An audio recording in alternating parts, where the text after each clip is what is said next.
Today is Monday, December the 14th, and I'm redoing this video because I made a mistake in describing something that Zack posted on the website. Zack wanted us to take a look at a couple of things in his comments. He was saying that he wanted to look at the CVS filling the gap and Dollar General Fibonacci between 1016 and 1030.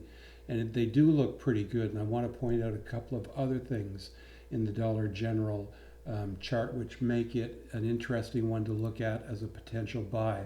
The only thing that's holding me back right now is that it's end of the year. A couple of people, Kramer and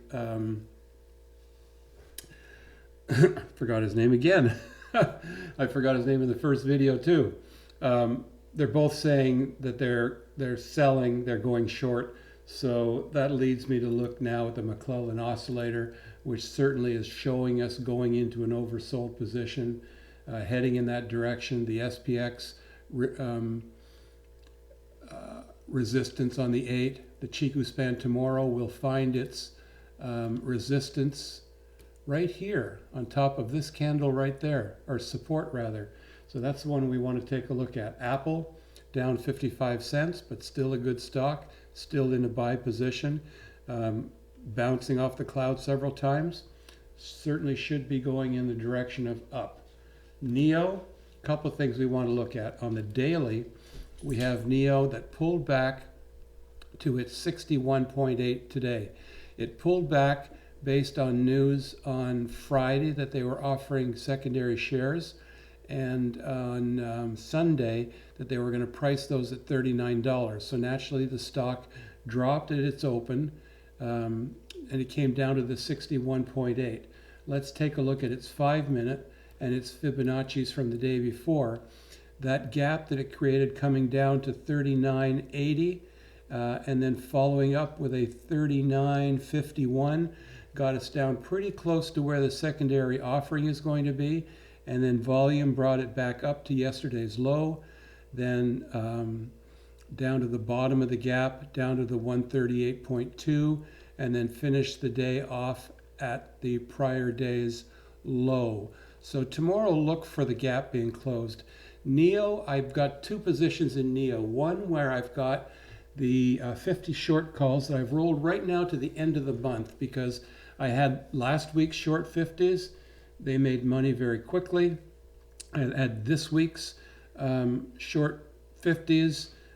They made money very quickly, so I just rolled them out to the end of the month.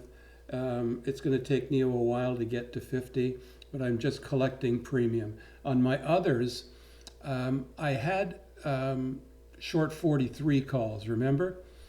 And I decided on Friday to do a collar. So I bought the December 43 put and sold the December 31 43 call. Let me just double check there, okay? Because the December 31st 43 call and the 43 put. So the most I can make on this is the premium I've collected already, because my cost is around $40, $41. But frankly, if the stock tanks, I may just take the profit in the puts and the short calls and just keep riding the stock, because it's something that I think is going to be a stock that I'm going to keep investing in for a while. It looks like a pretty darn good trading stock. Right now, my short calls are $420 profit, and my short puts are only $20 profit. The new stocks that we want to look at here, we want to look at CVS. The gap that Zack was talking about is right here. That gap was closed. What other gaps were you seeing there? That's not a gap down here. That gap is closed. So anyways, CVS is not in a place to buy. It's still heading up to finish this butterfly. Not a perfect butterfly, but it's still heading in that general direction. Now, Dollar General has a couple of nice things to look at.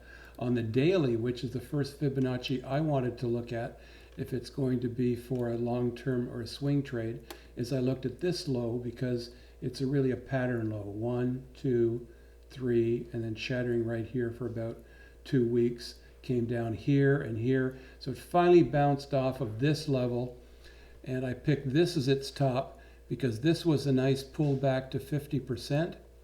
Then we came back to 100%, found resistance there, and now 127.2. Didn't quite get to 138.2, but now it's fallen down below the 127.2. Still not a stock that I would be looking at, not yet if I was looking at the daily chart, but what Zack is looking at is the hourly chart, and he's looking at this wave.